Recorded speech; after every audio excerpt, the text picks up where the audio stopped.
Page 94, the Private Eye podcast. Hello and welcome back to page 94 in this exciting mini-series all about the shortlisted entries for this year's Pull Foot Awards. Each day for 6 days we are talking to brilliant investigative hacks who've been shortlisted for the prestigious Pull Foot Award for Investigative Journalism.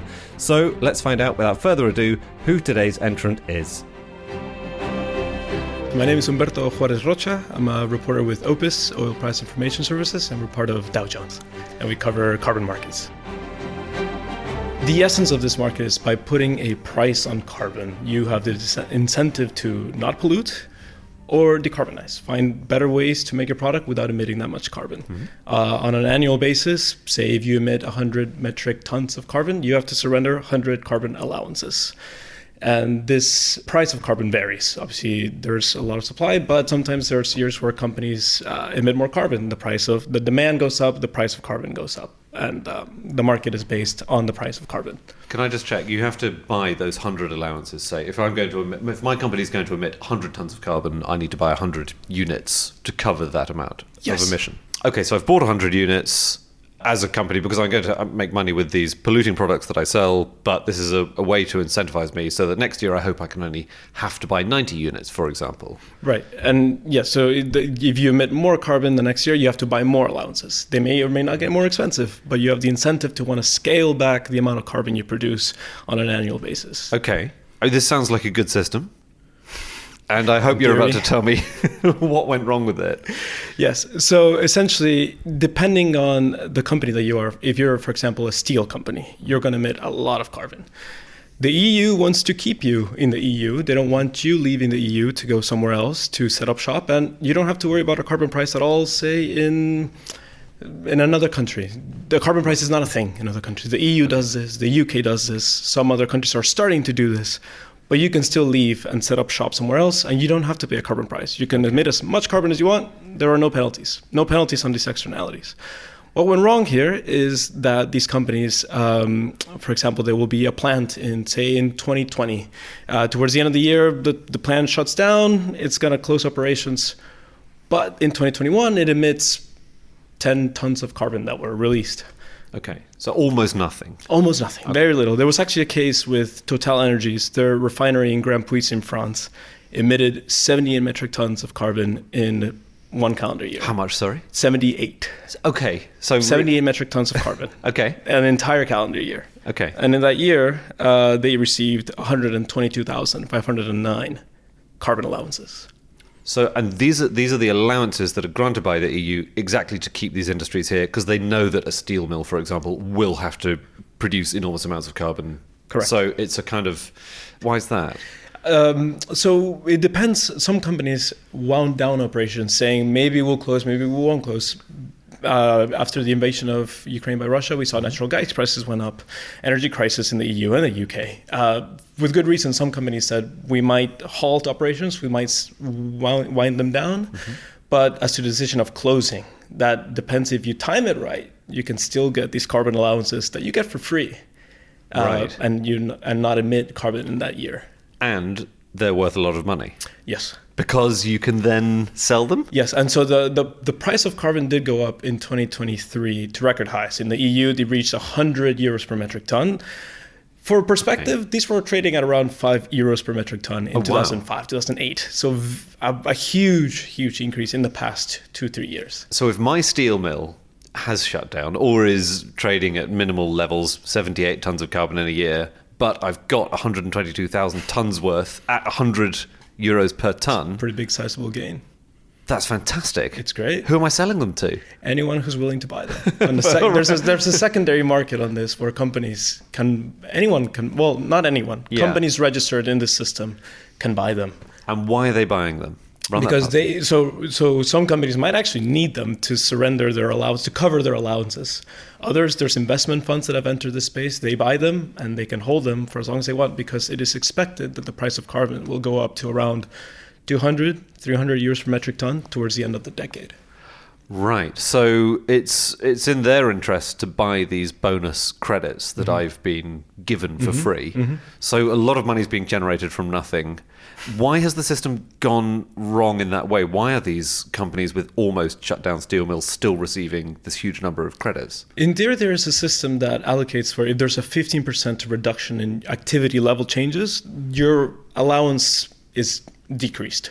So there are some mechanisms to try to address that. Okay. However, when the change is so big, it's a bit of a lag for the system to catch up. It might take 1 year, might take 2 years, might take 3 years. But in the meantime, at a time when carbon prices are really high, you're getting an insane amount of carbon allowances, which you can then keep, sell. So what we're describing here is effectively free money being given out by the EU to highly polluting industries, which are then selling those goods on. Yeah, we call them as vouchers because they're essentially money creation, but in the form of permits. And the UK does this as well. It has the same system because obviously the UK was part of the EU, so they were both under the same carbon market. Okay. They have split, but the UK model follows the EU one. Okay. This is happening in the UK as well? Yes. Oh dear. When did this come to your attention first? The EU and the UK publish every year a list of, we've given X free allowances to these companies because it's public information, it's public data. However, we were very interested with the prices of natural gas going through the roof. Carbon prices are going up, which is a market that, in past years was at €5 per metric ton. The UK it made its own carbon market in 2022 after Brexit. So prices were low, but in 2023, prices went through the roof. €100 per metric ton. UK, around £75 per metric ton. Really, really high prices. Okay. So we were interested in seeing what the difference was between companies' reported carbon emissions and the carbon permits that they were getting. And so we were focusing on the big differentials of which companies were getting the most for having emitted little to no carbon in 2023 and years before as well. And how did you go about that? Is it simply a matter of asking and they'll tell you, or were some people maybe a little uncommunicative? We wish. We got a mix of responses, but the data is public. So we looked through years and years of data. We had data journalists go. We went through these, seeing the differential in carbon emitted and the carbon permits that you received, and then from there we narrowed it down to a couple of companies. We had Total Energies, INEOS in the UK, SABIC, which is Saudi Arabia, CF Fertilizers was a big one. Okay. They had 2 plants in Ince and Billingham, fertilizer companies. They also get free allowances because it is very expensive. Yeah. The price of natural gas went up. Ammonia production just couldn't keep up with the price of that. So they shut down one of their plants in 2021, but they never restarted it.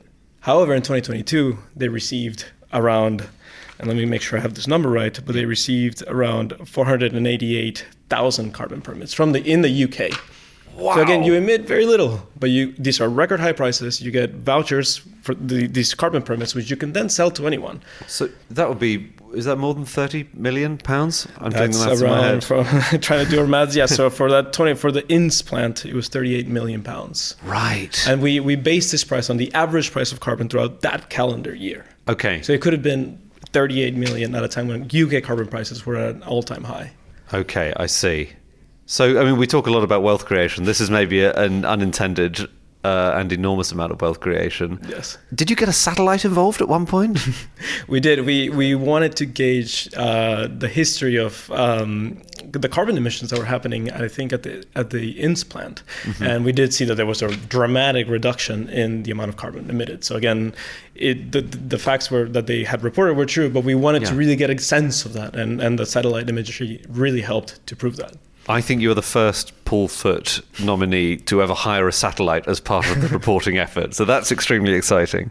What happened next? What happened after you published your story? Mm-hmm. So we had a number of stories dating back to May of 2023 in the EU and the UK systems. We bothered EU and UK officials a lot, companies. Some companies were communicative, others not so much. Mm-hmm. But towards the end, we found, following up with the EU, bothering them, pestering them on this, I found the copy of meeting minutes. They had this expert group on the climate change, on the laws and the policies. But in the meetings of a June meeting, they said, the system can be abused by operators who, shut down in one part of the year, but still receive their allowances for that year, even though they emit little to no carbon. And the EU Commission recognized that there could be abuse of the system. And the most recent development was in December, they opened a consultation on changing that to, as opposed to letting you get the free allowances for the rest of the calendar year, it stops the day after operations have ceased. Oh, okay. So it really cuts down on the amount of time that you can get these permits. So whereas before you basically were given an entire year to collect these permits, now as soon as the day after operations have ceased, right, you're done, you receive nothing else after that.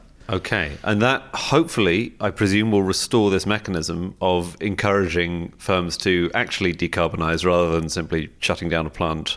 And Yes. they get their credits anyway. Yes, we hope so. And also the EU, the free allowance system is actually ending in 2034 because of the introduction of the carbon border tariff. Okay. But it'll essentially end it by 2034. However, there is plenty of time until then. And if this continues to get abused, then it really takes away some of the legitimacy of this system, which is encouraged to make polluters pay, not give them free permits that they can then sell at when carbon prices are high. So that sounds like a very concrete result in the EU itself. What about the UK? Yes, so the UK, we presented our stories. We've talked to officials from the Department of Energy Security and Net Zero, bothered them about this a lot, but it was at a conference in October last year that we asked one of the deputy officials face to face, is this going to change?